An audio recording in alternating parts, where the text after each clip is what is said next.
takes off the way he does? Yeah, no, I think he's just driven. He loves to play, loves to score, and help the team in that way. And he's really mild mannered in every other part of his, the lifestyle, like away from the rink, even at the rink, and he just kind of lights up when he gets on that ice. So, and I think, the crowd was electric tonight. It was fun, and we had some ups and downs in our team game, but I think he's still also getting back in the positional part of the game. But we're just reminding him, and I think he's really like I could see him high stepping it a couple times. He seems to be really excited to be back.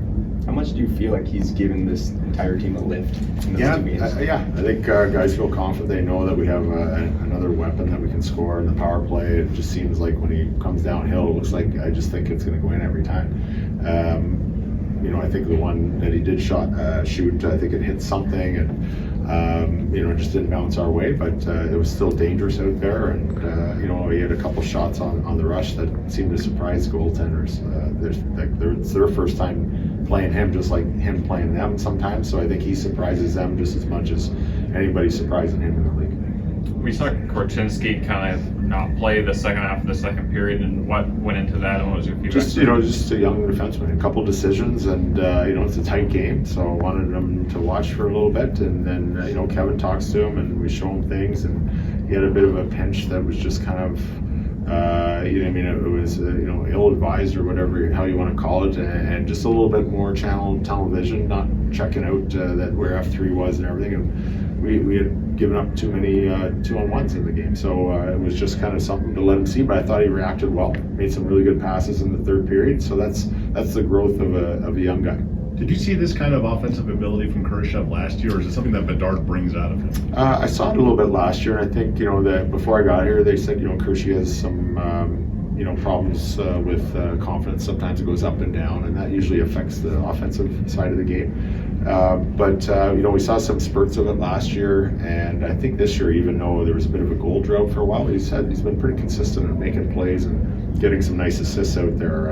And he's a very conscientious player. Like, he's a 200-foot player, so he's perfect to play with Connor right now. And he just missed one in the third period. I thought it went in. It disappeared. It just went behind the post from where I was standing, but I thought that was in. So I like his mentality of shooting. I know the one on the power play got blocked. He probably wanted that back, but even the mindset of shooting a couple of those, he'll figure out when it's time to shoot and not. So I like it. His growth is going up, and I think he should expect it, because playing on that line, they're creating opportunities, and he should now want to and expect to have more offense, which is great for us, but especially for him. How meaningful is it to break up this winless streak and just change the mood?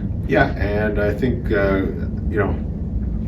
timing's probably right, because we're going on the road and then we're coming back for 5 more. So it's nice to come home and know that we won the last one here, and it was a bit of a gutsy effort, and obviously especially great goaltending, but we found a way to stop them, helping Peter sometimes, and then getting that goal at the end, I think, and persevere. Like, we got the goal by Connor, it's offside, we get a call back, it's a letdown in the building, and I thought we played some of our better hockey at that point of the game, so we didn't let it, and we kept going, and Dickinson struck again and got us a really big and important goal.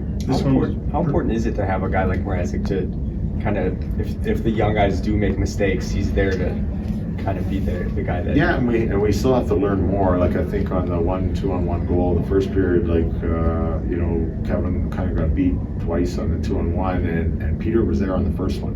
And that's kind of our rule in the penalty kill. If the puck goes through you, then you don't, as a defenseman, don't go chasing and putting out that fire, because Peter's going to have one push, and he'll probably make that save.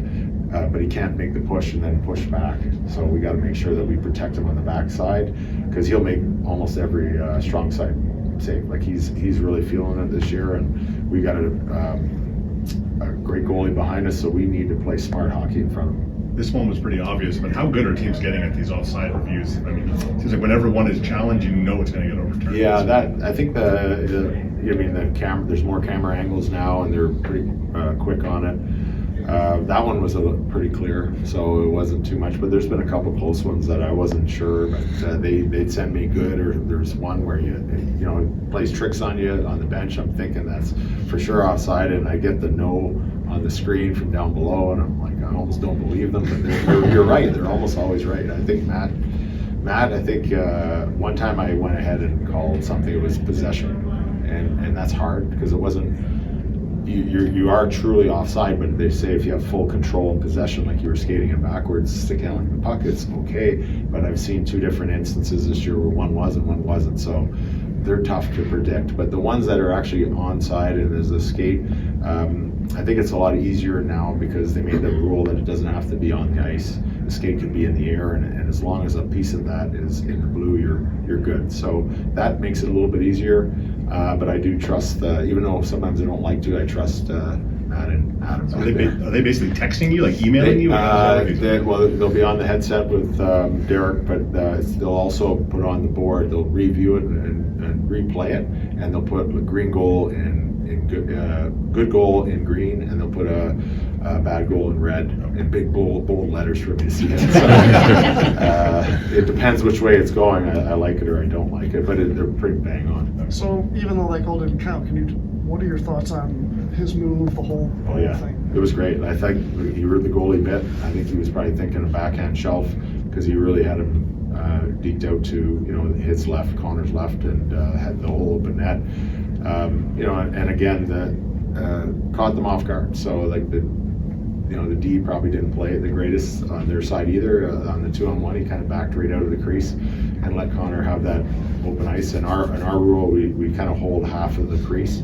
So if it's a goal line jam or a 2-on-1, the guy can't go around the goalie. He can go around halfway. The goalie's got the first half of the net, and the D is supposed to help out on the second half of the net. But he came in and such a quick turnover that it's hard for people to stop and react well. So it was impressive, but I think he's probably disappointed, and he'll go to the shooting room tonight and shoot some pucks. But I thought it was an impressive game from him tonight, and he would have loved to have the 3-point night, but we'll take the 2 all around. Were there any tactical adjustments in the third period? At one point, since that 30 last 36 shots, it seemed like that wasn't as much the case last week. The first 3 or 4 shifts, the first round through of our lines just wasn't great. We were just they had the more urgency than we did, so we just tried to bring up the urgency on the bench. And I think as this period went on, we got that urgency, and especially when Connor scored, I thought we were pressing pretty good then. And then when it was called off, I think we didn't stop. So that's a good sign. I'd like to see us be a little more aggressive on the 5-on-6. I think they got a little tired and then played hunkered down in the middle. But I think we got to be a little bit more. I'd like to get a little more used to that. But we can work on it. It's hard to work on it until you actually get it in the game. We've had too much work 6-on-5 , so it's nice to get the opposite. Have another rep at that. Is Vlasic okay? I saw him getting checked. Yeah, he's just he's a little sore. He just plays a lot of minutes.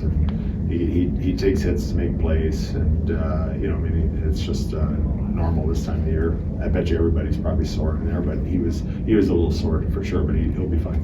For the flashy things that Bedard can do, how was that goal, where and how he scored it, that Dickinson scored, kind of emblematic of how you want the team to work? Yeah, no, very just stayed with it.